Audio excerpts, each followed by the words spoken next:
Le principe des mini-jeux est quelque chose qui m'a toujours plus ou moins frustré. Si l'idée d'inventer un gameplay rapide, servant de pause et de rafraîchissement dans un jeu long peut être excellente, elle reste la plupart du temps mal exploitée.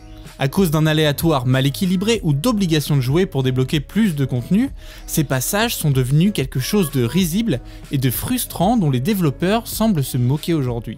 Leur volonté de se concentrer uniquement sur des choses plus importantes, comme l'univers ou les mécaniques, les font oublier de penser les mini-jeux comme des vrais jeux amusants.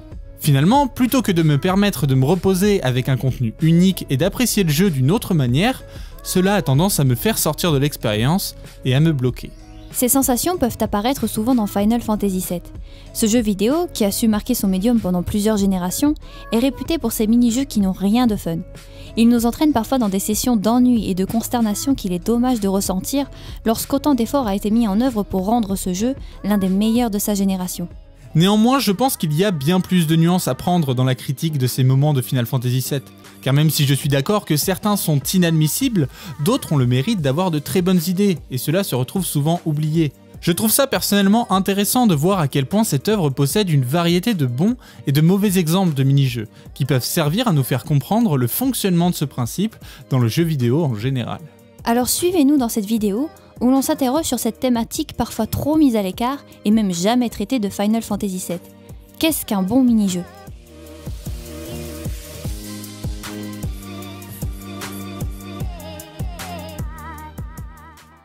Un des mini-jeux de Final Fantasy VII réputé pour être incroyablement agaçant, c'est la quête du chocobo en or. C'est l'exemple typique du développeur qui souhaite rajouter plus de durée de vie sans vraiment se rendre compte que son jeu n'a rien d'amusant.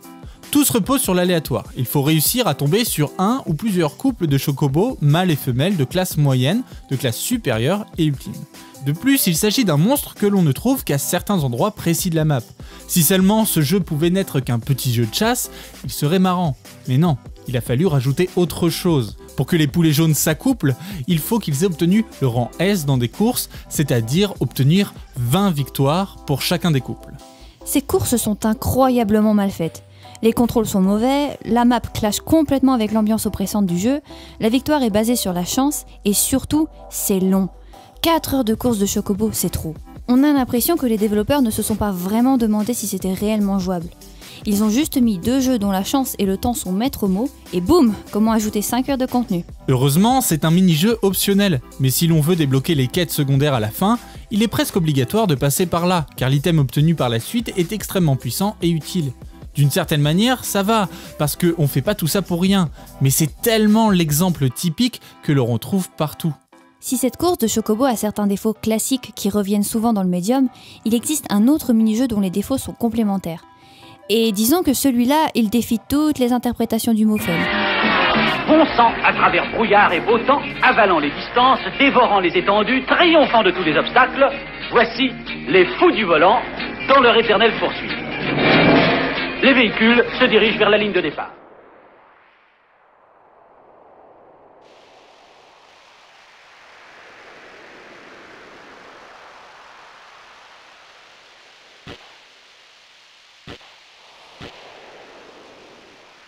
Nous avons 2 narines, la droite bien sûr et la gauche. Et parfois, par ces 2 narines, l'air passe plus ou moins bien. Il suffit par exemple d'avoir une cloison nasale déviée pour qu'avec la même inspiration, plus d'air passe d'un côté qu'un peu moins. Le mini-jeu du snowboard, la pire chose que l'on peut croiser à ce stade du jeu. Ici, les développeurs ont voulu faire redescendre la tension préétablie à la fin du disque 1 en mettant quelque chose d'un peu plus joyeux. Mais est-ce que faire du snowboard et récupérer des ballons 5 minutes après la mort d'Aerith est quelque chose dont un joueur aurait envie ? J'en ai pas vraiment l'impression. Pourtant, les développeurs avaient compris qu'il fallait créer une ambiance calme et solennelle après cet événement. Le donjon qui suit la fin du disque 1 renforce le sentiment de solitude de Cloud. Les décors montagneux et venteux serrent le propos, et même la plupart des mini-jeux qui suivent sont bien pensés, comme celui où Cloud doit se réchauffer tout seul lorsqu'il gravit la montagne. Alors pourquoi en avoir mis un obligatoire, avec des contrôles vraiment horribles, sans musique et sans gain particulier ? Même si ça ne dure que 4 minutes, c'est 4 minutes qui détruisent toute l'atmosphère et la tension que l'on pouvait ressentir. C'est dans ce genre de moment qu'on sort complètement de l'immersion pour se rappeler qu'on est dans un jeu vidéo. Ces deux mini-jeux peuvent expliquer à eux seuls pourquoi on les déteste d'habitude. Parmi tous les défauts cités, il y en a deux qui sont vraiment importants à éviter pour ne pas frustrer le joueur. Le premier étant de ne pas mettre le principe d'aléatoire de façon trop prononcée. Normalement, dans un bon jeu de société, il y a une part de stratégie et une petite part de chance. Là, ça devrait être pareil. Il faut vraiment faire gaffe à permettre au joueur de gagner s'il s'est entraîné. La sensation de frustration se développe vraiment lorsque, qu'importe nos actions, ce ne sera jamais grâce à nos compétences qu'on l'emportera. La deuxième caractéristique extrêmement importante est de ne pas rendre son mini-jeu obligatoire. Le joueur peut avoir le droit de décider si oui ou non faire du snowboard après la mort d'Aerith est quelque chose qu'il a envie de faire. L'énervement se fait ressentir lorsque l'on est trop immergé et que l'on est forcé de faire des choses qui détruisent l'attention. Le mini-jeu ne devrait pas être une excuse pour servir la courbe d'intérêt, lorsqu'à certains moments c'est le level design, la direction artistique ou le scénario qui doivent entraîner le joueur au calme après de fortes émotions. Autrement dit, il ne doit pas remplacer les autres aspects de la création, il doit au contraire les sublimer. Pourtant, si les courses de Chocobo et le snowboard définissent entièrement ce qu'est un mauvais mini-jeu, Final Fantasy VII a aussi une façon unique de s'en servir en cassant les codes pour essayer de trouver d'autres moyens de rendre ce principe amusant. Même si la plupart du temps on a l'impression que le jeu fait plus d'expérimentation qu'autre chose, il y a certaines idées assez intéressantes. Final Fantasy VII regorge de principes que j'aimerais voir un peu plus dans les franchises d'aujourd'hui, me faisant re-questionner l'éternel cliché comme quoi les mini-jeux seraient le pire aspect de ce jeu. Prenez un mini-jeu qui ressemble presque trait pour trait au snowboard, la course de moto. De premier abord, les contrôles sont très mauvais, c'est obligatoire pour progresser dans le jeu et le gain est presque nul. Pourtant, ce moment est extrêmement marquant et est devenu quasiment un emblème de Final Fantasy VII. Pourquoi, alors qu'il possède tout de même des aspects assez frustrants ? Pour comprendre cette partie, il faut s'intéresser au contexte dans lequel se trouvaient les joueurs avant. L'équipe venait d'infiltrer la plus grande tour de Midgar, celle de la Shinra.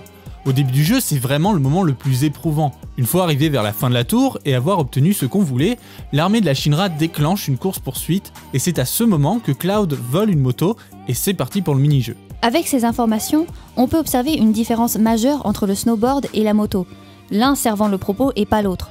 Si le premier détruisait l'émotion après la mort d'Aerith avec un jeu goofy, ici on reste dans le ton et l'atmosphère générale. C'est sombre, lourd et oppressant. Les motos sont une référence directe à l'esthétique cyberpunk, tirée tout droit d'Akira et de Megazone 23. Donc non seulement elles servent le propos, mais aussi elles enrichissent l'univers.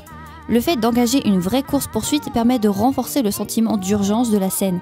Ce passage établit aussi l'immensité de Midgar dans l'esprit des joueurs à travers ce long trip entre les gratte-ciel. On a donc une sensation de grandeur, de vitesse et d'urgence. Lorsque la voiture que l'on escorte se fait toucher, nos points de vie diminuent, et moins on a de points de vie, pire sera notre état quand on commencera le boss arrivé à la fin de la course. Le jeu nous indique donc qu'il est important de réussir en nous punissant en cas de défaite. En d'autres termes, on a un but clair, chose qui manquait au snowboard. Après, c'est une punition extrêmement faible, car les points de vie que l'on perd sont très minimes et il suffit d'un tour pendant le boss pour gagner des forces. Mais rien que l'idée de perdre juste quelques points de vie donne une sensation de gravité à la scène, ce qui sert la courbe d'intérêt, arrivant au climax face au boss. Le principe est vraiment cool. En résumé, on fuit la Shinra pour s'engager dans une course endiablée à travers l'immensité de Midgar, pour nous amener au boss à la toute fin de l'autoroute. Il s'agit ici du dernier obstacle entre les joueurs et le monde extérieur, la barrière finale avant de pouvoir explorer, sauver et aduler l'univers de Final Fantasy VII. Tous les éléments du gameplay, du scénario et de la direction artistique ont servi à amener à ce plan, qui éveille en nous une volonté héroïque de vouloir changer le monde et un sentiment que l'aventure ne fait que commencer.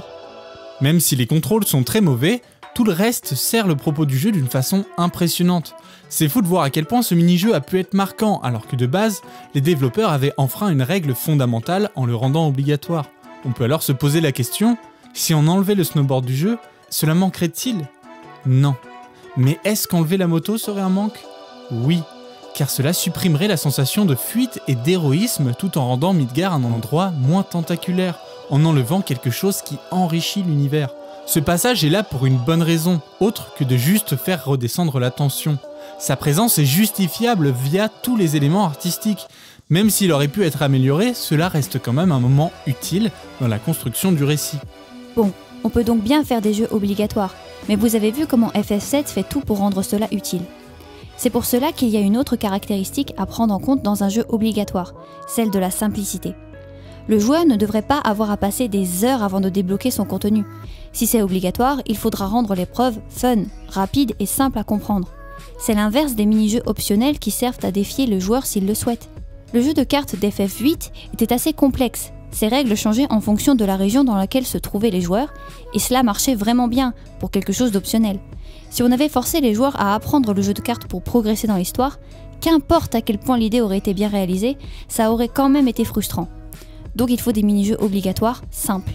Attention, simple ne veut pas dire ennuyant, avec 100% de chance de gagner, même en jouant comme un pied. Hashtag le vaisseau Gumi de Kingdom Hearts. La course de moto est simple, parce qu'on comprend immédiatement que l'on perd des points de vie et on a un objectif, escorter la voiture. Le snowboard, lui, n'est pas simple, parce qu'il y a des arbres tous les 2 cm, des ballons à récupérer et un gameplay à engueuler. Cette idée de simplicité est même amenée plus loin, avec quelque chose de vraiment très basique et rudimentaire. Si les donjons de Final Fantasy VII ne sont pas aussi développés que dans d'autres jeux de la franchise, au moins, ils pallient à ce problème avec des mini-jeux qui se satisfont du minimum. C'est vu comme un petit rafraîchissement dans la progression du lieu qui aide la courbe d'intérêt à remonter dans l'inconscient du joueur. Par exemple, dans le cratère de Jenova, le joueur est confronté à une brise. Le but est simple, traverser quand le vent ne souffle pas. Un peu plus loin, le joueur sera présenté à du vent, en plus d'une bourrasque. Ces deux principes extrêmement basiques servent en réalité à apprendre aux joueurs vers la fin du donjon à éviter le vent, la bourrasque et un éclair. Si jamais le joueur échoue, ce n'est pas grave, un combat est engagé et il suffit de réessayer. Ce petit principe donne beaucoup plus de profondeur au donjon ainsi qu'un sens de progression. Même si ce n'est pas très dur ou obligatoire, le joueur est confronté à autre chose que du combat et cela aide à effacer la monotonie. Un autre exemple, lorsque Tifa se fait capturer par la Shinra et que le garde vient de faire tomber les clés par terre. Pendant cette séquence, les autres membres de l'équipe tentent de fuir. On va donc alterner du point de vue entre l'aspect combat et fuite de Cloud et celui de Tifa enfermée qui tente de s'échapper. Ici le but est simple, on va contrôler chaque membre de Tifa avec un bouton et il suffit de la faire bouger de façon à ce que ses membres puissent atteindre les clés au sol. C'est tout con, mais au lieu de faire un combat avec le gardien, comme dans n'importe quel autre jeu, les développeurs ont choisi de se servir du point de vue de Tifa comme une pause avec le côté stressant de l'équipe de Cloud. Pour détendre l'atmosphère un peu plus loin dans le donjon, il y a même un mini-jeu avec Scarlett, un concours de baffes. C'est juste drôle et ça nous aide à relaxer, juste avant que l'équipe n'arrive avec l'aéronef pour sauver Tifa. Ça permet de ne pas clasher avec une ambiance trop sombre et immédiatement joyeuse juste après, et donc de faire une transition avec le côté agressif et violent de Scarlett, mais aussi le côté débile de lui mettre une claque et bim, c'est parti pour aller botter le cul de Sephiroth. Les petits moments comme ça marche bien, parce qu'ils sont vraiment basiques et courts. Les donjons, au final, paraissent tous uniques, même s'ils restent assez rudimentaires. Final Fantasy VII arrive vraiment à se renouveler et à proposer de nouvelles expériences. Finalement, on voit qu'il n'y a pas toujours besoin de faire des mini-jeux compliqués qui donnent du challenge. Parfois, c'est peut-être les plus simples qui nous aident le plus à faire une pause ou à apprécier l'univers. L'idée d'éviter le serpent sur la carte du monde, et qu'en cas d'échec un cobra géant vienne nous tuer, permet au final de construire le personnage de Sephiroth lorsque l'on verra que lui a réussi à l'empaler. Le passage où il faut se cacher derrière les piliers de la Shinra pour ne pas se faire voir par les gardes transforme un jeu tour par tour en une expérience d'infiltration. Lorsque Cloud est seul dans la montagne, on l'aide à se réchauffer. Il y a plein d'autres exemples, avec de l'escalade, des timers, des pièces qui désorientent. Bref, Final Fantasy VII sait gérer des mini-jeux, mais on a l'impression que parfois, ceux qui étaient optionnels ont été oubliés. Même si l'équipe de développement nous donne l'impression de faire des expérimentations, il y a des choses qu'ils ont réussi à faire, comme créer des moments fun, mais malgré tout obligatoires. GTA par exemple évite de faire ça. Cette franchise a des mini-jeux géniaux et vraiment simples, mais les rendre obligatoires aurait tué l'impression de liberté du joueur. Pourtant, dans Final Fantasy VII, ça marche, parce que même si certains sont foireux, d'autres ont eu l'audace d'essayer d'autres choses. Et mettre des claques à Scarlett, putain, qu'est-ce qu'on en avait besoin. À la fin de la journée, en examinant un peu plus Final Fantasy VII, ces mini-jeux n'étaient pas si mal. Ils étaient innovants, en avance sur leur temps, rafraîchissants et uniques. Mais si les joueurs ont autant crié après eux, c'est parce que c'est dans ces derniers que l'on pouvait voir la vraie faiblesse du jeu, ses contrôles. La scène de la moto était ultra fun, mais c'était tellement difficile d'y jouer à cause d'un gameplay général foireux. Ce qui est incroyable, c'est que ce jeu regorge de bonnes et de mauvaises idées qui peuvent nous faire comprendre plus facilement la construction des mini-jeux. J'espère que les exemples de cette vidéo vous permettront d'apprécier ceux qui sont un peu plus réussis. Il y a des tonnes de franchises avec des bons exemples, j'ai parlé de GTA, mais il y a aussi Pokémon, Gravity Rush, Zelda et plein d'autres. Il faut juste qu'ensemble on soit un peu plus conscient des mini-jeux, et grâce à ça, peut-être qu'un jour les développeurs se bougeront le cul et verront derrière cette idée une volonté d'enrichir un gameplay, un jeu, et surtout, une expérience. Merci d'avoir regardé cette vidéo. Ça a beaucoup de signification pour nous, sachant que YouTube nous exclut de son algorithme à cause de notre format de vidéo essai. Alors n'hésite pas à t'abonner si tu veux plus de contenu similaire, à te tenir au courant sur les réseaux sociaux et à partager pour nous aider. Merci encore, bye!